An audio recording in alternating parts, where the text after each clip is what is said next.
Is a one-track mind necessary to supersize your business? There's my one track. Sharon Horne-Ellstrom here.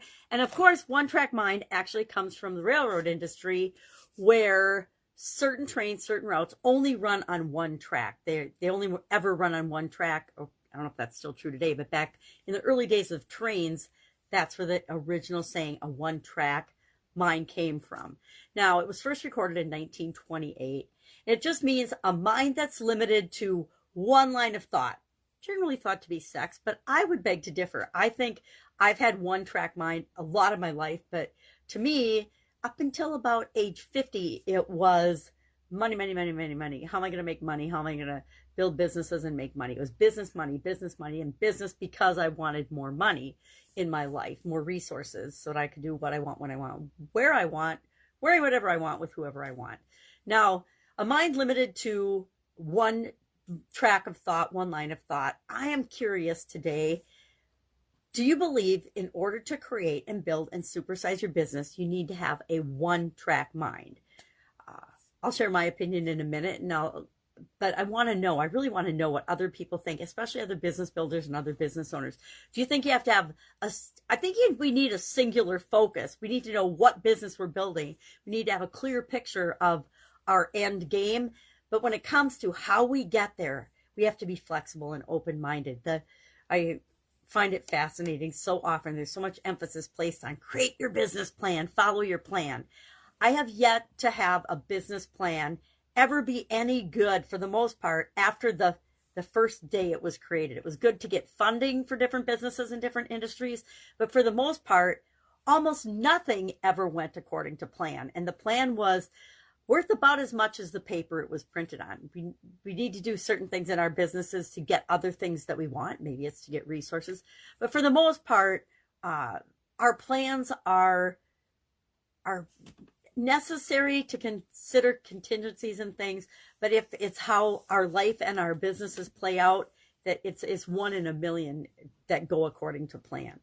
So what are some ways to break out of single-mindedness? If we think that sometimes we need single-mindedness, and I believe to focus on what we want, to supersize and build a business, we need to have a singular focus on our vision. But what are some ways to not be single-focused when it comes to how we get there? I found a pretty good list online of ways to do that. Number one, give ideas a chance. So often, and I've been involved in organizations and with businesses that are single-focused, but they're focused on the way things have always been done. They're focused on the past. And if you're focused on the past, all you're ever going to create is more of that and more in that area. And if they're great results, that might work for a time. But since the world around us is always changing, chances are that's not going to work forever. And people that are single-minded, single-focused tend to poo-poo or ignore ideas of others because they've got an idea in their mind and they only want to hear their idea. So give ideas a chance. Be open to other possibilities of creating the things that you want and getting to that end business that you're trying to create. Number two, let some things go. So often when we're building a business, we get sidetracked by it's called shiny object syndrome online. I never heard of it until I came to the online world as that. But it means we get distracted easily by all kinds of different things. Now, in the offline world, I got distracted by things, but I didn't call them shiny objects. They were just new ways of doing things or things from different industries that I wanted to apply to the industry I was in.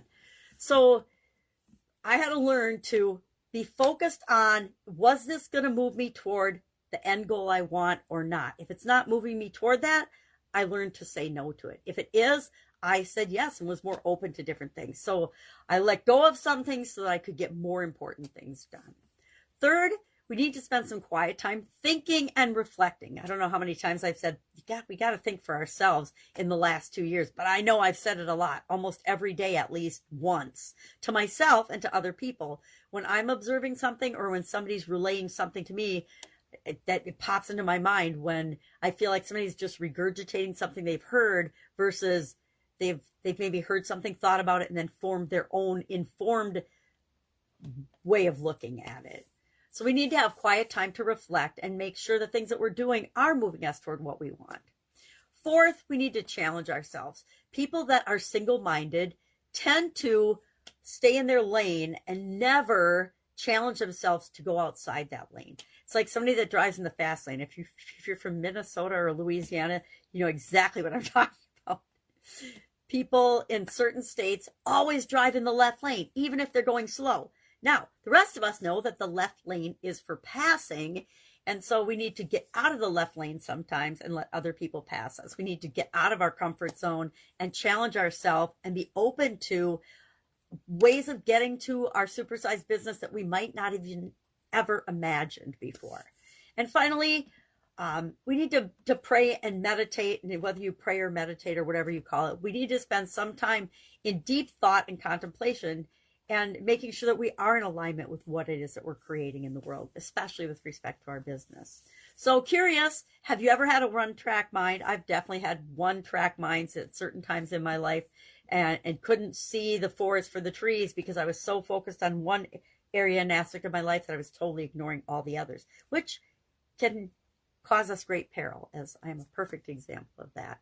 So have an absolutely awesome day. Focus on what it is that you want, but the hows, you're going to get there, and the options and the opportunities, be open to them, and see if you don't get to that end result much faster than if you thought that you could plan it out every single step of the way.